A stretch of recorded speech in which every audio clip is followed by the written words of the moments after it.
আজ বাড়িতে আমি কি বানালাম তোমরা দেখে নাও ভিডিওটি লাস্ট পর্যন্ত। তো হরে কৃষ্ণ বন্ধুরা, তোমরা সবাই কেমন রয়েছো? আশা করি সবাই ভীষণ ভালো রয়েছো। প্রথমে করলাম এই যে আমি ডাল, এটা হলো চেপটি কলাই ডাল। তো কি সুন্দর হয়, মানে একটু ভেজে নিয়ে তারপর শিলপাটাতে গুঁড়া করে নিব।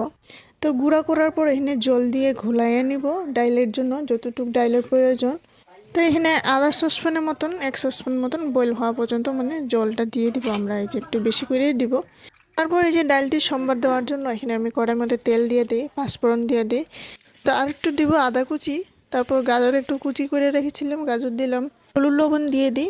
তারপর দিয়ে এই যে একটু মাশরুম ছিল, মাশরুম আমি দিয়ে দিই। তারপর কাঁচা লঙ্কা দিয়ে 2-3টা দিয়ে সুন্দর করে ভেজে নিয়ে নেব। তারপর তো ডালটি দিয়ে সুন্দর করে সম্বার দিয়ে দিব আমরা। উতাল আসা পর্যন্ত আমরা চুনটা ফেনাগুলো ছিল, চুনটা বের হয়েছিল, এগুলো পরিষ্কার করে ধইনা পাতা দিয়ে তারপর নামাই নেব। তো তারপর করব আমি এই যে আলু সয়াবিন দিয়ে মিষ্টি কুমড়া সবজি। তো তার জন্য আমি এই যে গরম জলে একটু বয়েল করে তারপর আমি সয়াবিনগুলো চিপে নিয়ে নিই। চিপে নেওয়ার পর তারপর একটু হলুদ লবণ দিয়ে লাল লাল হওয়া পর্যন্ত আমরা ভেজে নিয়ে নেব। তো তার জন্য আমি 1 ফাল্লা সাইজের এই যে একটু মিষ্টি কুমড়া নিই, 2-3টা আলু নিয়ে নিয়ে এই যে সুন্দর করে কেটে আমরা ধুয়ে নিব। তো তার আগে আমি এই যে আরও একটু তিতা করলা ছিল, তিতা করলা কেটে রেখেছি, এই যে গোল গোল সাইজ মতো কেটে এটাও ধুয়ে রেখে নিই। তো তার আগে আমি এই যে করলাটা ভেজে নিয়ে নিই, একটু তেল দিয়ে সুন্দর করে ভেজে নিয়ে হলুদ লবণ দিয়ে দিই। পরে একটু ভাজা ভাজা হওয়ার পর তারপর আমরা করলাটি নামাই নেব। তো এইটা হওয়ার পর তারপর আমরা মিষ্টি কুমড়া, আলু, 3-4টা কাঁচা লঙ্কা দিয়ে তারপর একটু তেলের মধ্যে পাঁচফোড়ন দিয়ে একটু সুন্দর করে ভেজে নিয়ে নিব।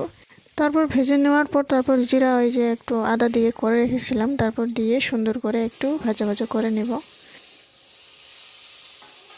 ভাজা ভাজা হওয়ার পর তারপর হলুদ লবণ দিয়ে আরেকবার লড়াচড়া করার পর তারপর সয়াবিনগুলো দিয়ে দিব।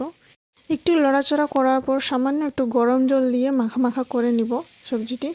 তারপর একটু ধনিয়া পাতা দিয়ে সুন্দর করে আমরা নেমে নিয়ে নিব। তো এইভাবে যদি সবজি করলে সুন্দর করে ভাত রুটি দিয়ে সুন্দর হয় খেতে।